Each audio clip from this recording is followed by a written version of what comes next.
There are moments in history where simplicity disguises something far greater, where an idea, stripped to its barest form, carries within it the quiet force to reshape the world.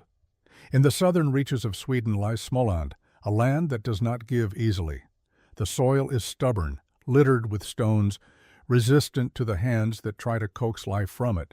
Winters stretch long and gray, and survival is not romantic, it is practical, deliberate, and often harsh. It was here, in 1926, that Ingvar Kamprad was born, into a world where nothing was wasted because nothing could be spared. As a boy, Ingvar did not inherit wealth or privilege. He inherited necessity. At 5 years old, while other children played in the sparse light of Nordic afternoons, he walked from door to door selling matches.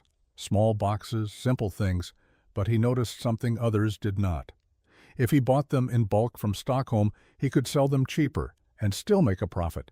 It was not just about selling, it was about understanding. The landscape shaped him. Distance was long, roads were unforgiving, and yet Ingvar found motion in it. As he grew, the matches became something else: fish, Christmas decorations, seeds, pencils.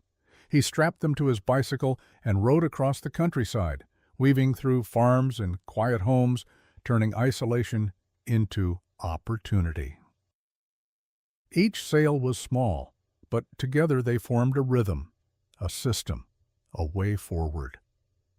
By 17, while most boys were still searching for direction, Ingvar had already found his. In 1943, seated at his father's kitchen table, he started a business. He called it IKEA, an acronym drawn from his own name and the farm and village that raised him, Ingvar Kamprad, Elmtarid, Agunarid. It began as a mail-order company, selling small goods, pens, wallets, picture frames, modest items sent out into the world from a modest place. But beneath it, something was shifting. Ingvar was not interested in luxury. He had grown up too close to scarcity to admire excess. What fascinated him was access. Why some people could afford comfort, while others could not. Furniture, in particular, seemed locked behind invisible barriers of cost and class. Solid, well-made pieces were expensive, reserved for those who could pay for craftsmanship and tradition. He saw this not as a fact, but as a flaw. Why should a table cost so much? Why should a chair belong only to certain homes? These were not abstract questions, they were challenges. And Ingvar, shaped by Småland's relentless practicality, began searching for answers. The breakthrough did not arrive with ceremony. It came, as many revolutions do, by accident. A table had been designed, simple, functional, nothing extraordinary. But when it came time to ship it, the process was inefficient, expensive. One of the workers, frustrated, removed the legs to make it fit into a car more easily, a small act, almost insignificant. But Ingvar saw it. What if furniture didn't need to be transported fully assembled? What if it could be packed flat, reduced, simplified, made compact for shipping, and then assembled by the customer at home? It was a radical inversion of the entire industry. Flat-pack furniture was born not from elegance, but from necessity. From the desire to cut costs, to make things simpler, cheaper, more accessible. It turned the customer into a participant. It turned shipping into efficiency. It turned furniture into something democratic, and not everyone liked it. Swedish furniture dealers saw the threat immediately. Prices were dropping. Customers were shifting. IKEA was not playing by the old rules, and the old rules did not tolerate disruption. Boycotts followed. Suppliers were pressured. Contracts severed. Manufacturers who once worked with IKEA suddenly refused. For many, this would have been the end. For Ingvar, it was another problem to solve. He looked beyond Sweden, finding new suppliers in Poland and elsewhere, places willing to produce at lower costs. He adapted designs to match available resources.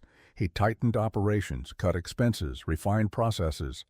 The resistance did not break him. It sharpened him.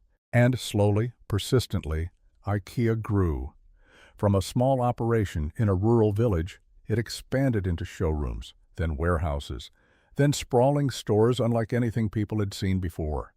Customers walked through entire living spaces, imagining their own homes transformed.